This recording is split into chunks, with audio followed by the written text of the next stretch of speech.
So I just really wanted to share this. I learned something new when it came to this book that I have, Madrigal's Magic in Spanish. Es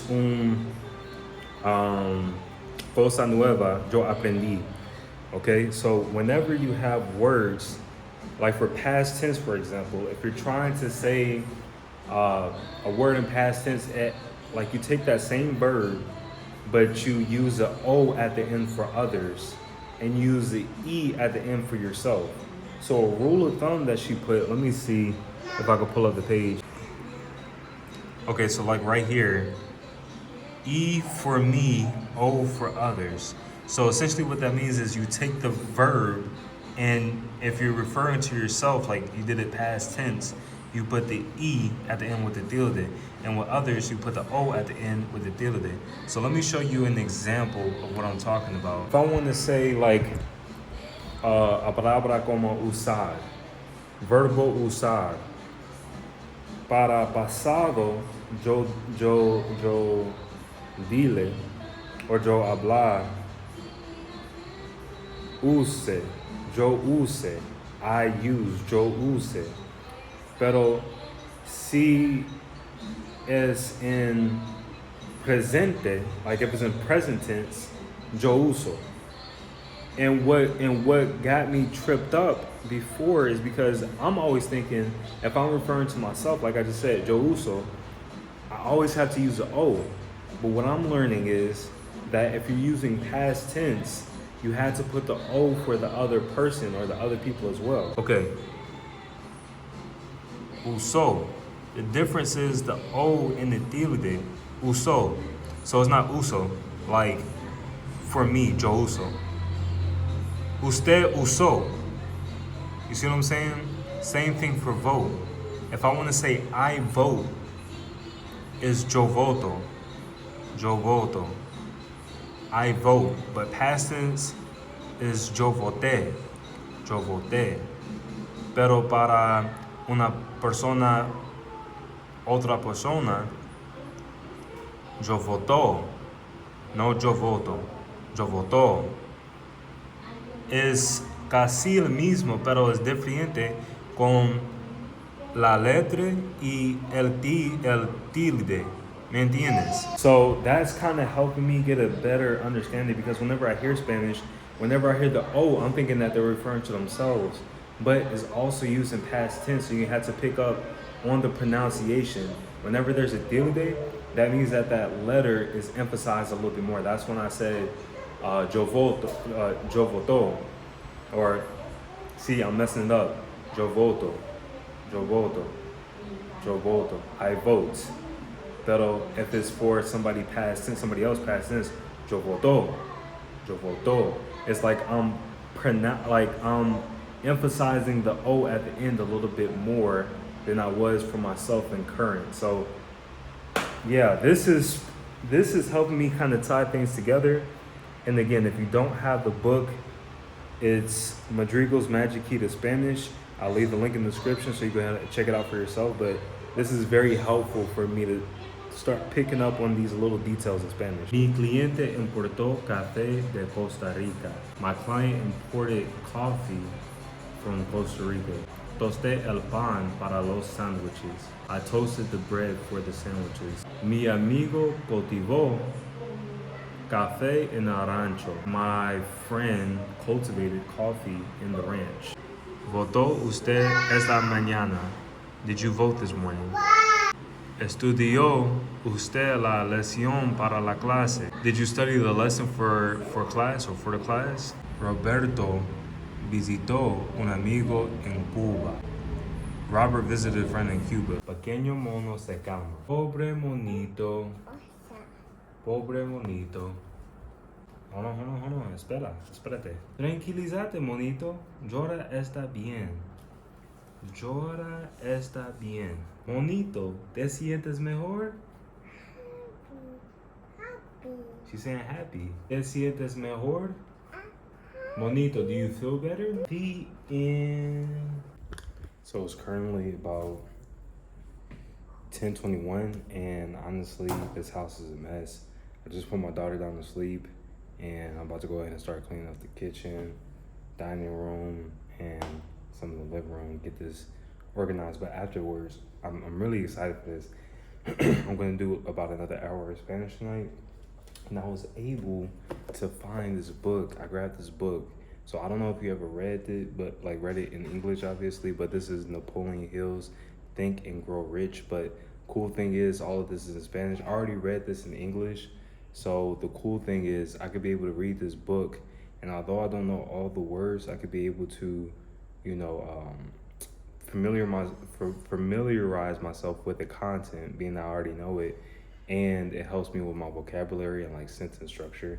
And I got me a new notebook, so you know I could be able to put all my notes in. I was putting all my notes into Word, well not Word, into notes from my phone, and I just feel like it's a little bit better. Like as I'm learning, I could be able to be more intentional of writing it down and know what it is that I'm writing and the words that I'm using and the sentence structure as well. So super excited about that. But again, I'm about to go ahead and start cleaning up the kitchen and get into the study session.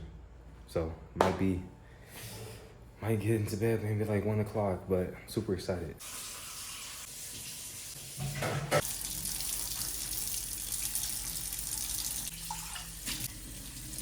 I ain't gonna lie, cleaning up, especially the kitchen, doesn't hit the same unless you don't have any music playing. And listening to music in Spanish is really gonna help you at least like get more immersed and familiar with the language. So when I first started learning, I started listening to Juan Luis Guerra, famous Hispanic artist from Dominican Republic. And this song in particular I'm about to listen to is Burbujas de Amor, and that means bubbles of love. If you know, you know. I'm not gonna give you full context of what this song means, but it took me a while to figure this out.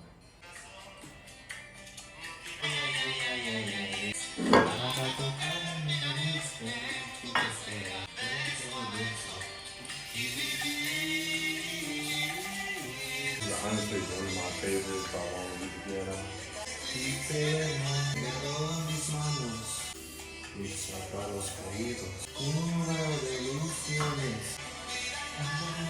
Okay, so I pretty much got everything clean that I needed to get clean today, well tonight. But before I get started on go ahead and reading some of this book, I just want to keep it all the way a buck with y'all. So today was very frustrating. I had a lot of work, but I've been, you know, reading some of my Magic Key to Spanish as you saw earlier in the video, and I actually had a couple opportunities to speak Spanish today to people outside of my wife, and it was kind of difficult for me, to be honest, because honestly, like I do want to learn Spanish, and I'm putting forth the effort to learn Spanish and become more fluent.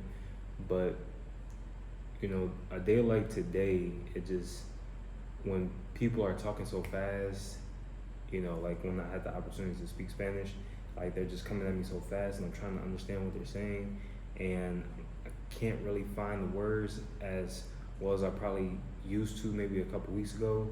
It just kind of put things in perspective for me. I'm thinking, you know, whenever you do something and you put in forth the effort, like the progress is supposed to be linear. But what I'm starting to see is that it could go like up, it could start off strong, then it could go down, then back up even more, back down, and it's just a process that I'm trying to navigate. So it was very frustrating to me, and it was kind of one of those moments where I felt like, what am I even doing? Is this even really working out?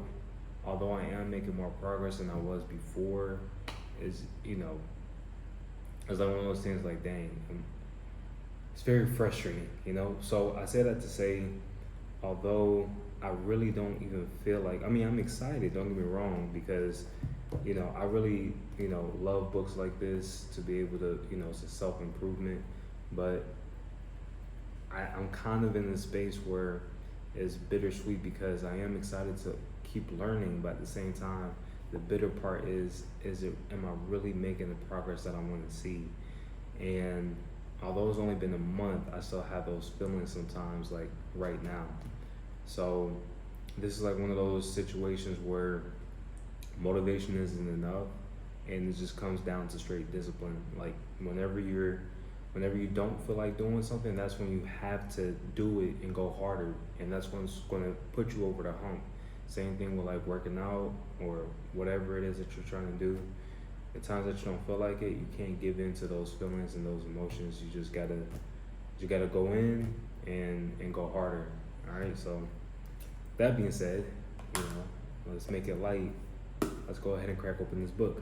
Okay, already we got the cover, Napoleon Hill, Piense y hágase rico, think and grow rich. Okay, so I'm on the first chapter. Is Los pensamientos son cosas. El hombre que pensó en cómo asociarse con Thomas Edison. Now, if I'm remembering this correctly from when I read the book, los pensamientos son cosas.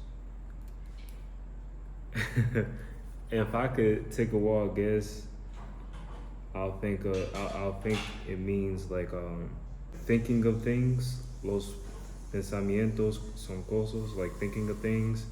And it says el hombre que pensó, like the man that thought. El hombre que pensó en cómo asociarse con, like the man that thought in like association with Thomas Edison. Okay, so I had to go ahead and make sure I got that right and understood. And if you don't have this as a tool, I highly recommend that you check it out. But there's this app or a website, you could download the app, but it's called Reverso Contexto. And there you could go ahead and just put, it's not the same as like Google Translate. Whenever you put it in, like if you're trying to say something from English to Spanish or get the meaning from Spanish to English, it gives it to you like a native. So it's not like something that's like super grammatically or politically correct answer. It's like, it'll kind of give you the way that a native would say it. But los pensamientos son cosas. Son cosas. It means thoughts are things. So that's chapter number 1. That's the name of the title, Thoughts Are Things. So yeah, I'm already I'm already like this on just trying to read the heading of the chapter. I can only imagine how I'm going to get through this whole chapter. So let's see how it goes. Well, I looked up, so like when I say desde, so like la primera oración, la primera palabras en el oración es desde luego. And desde luego, it translates to like, certainly, of course, but then when I look up the word desde solo, yo conseguir palabras en inglés como since, ever since, from. Pops up? Yeah. Okay. Then yeah, and that answers your question. I was saying look it up to make sure like it was accurate. Because I was just trying to make sure I was understanding, like, because you said like a sentence, well, since you're already here, that doesn't sound like really like a time thing. It's just like, oh, well. But you wouldn't say this like estás aquí. Like that means more so like ever since you've been here. Yeah, like I guess it's since, but it's like It's like I get it. It's like you could put like I don't want to say the word on camera, but like fuck it, like you already here, so like that's how I'm thinking. How you saying it? Like yeah. like fuck you already here. You might as well do it. You know what I'm saying? But like if you say desde in the time sense, then it's like that's what it sounds like. You could say a sentence like ever since you came last. Desde que viniste. Like that sounds like the time. Desde que viniste.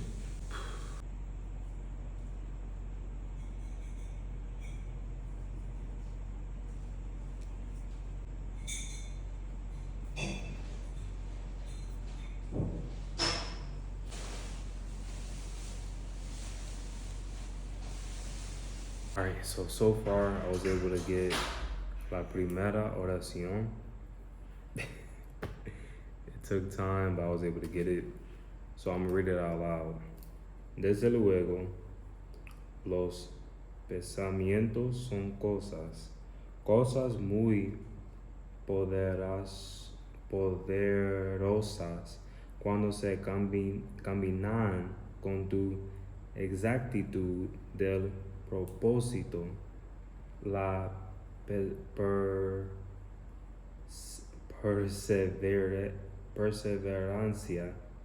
perseverancia y un imperioso deseo de convertirlas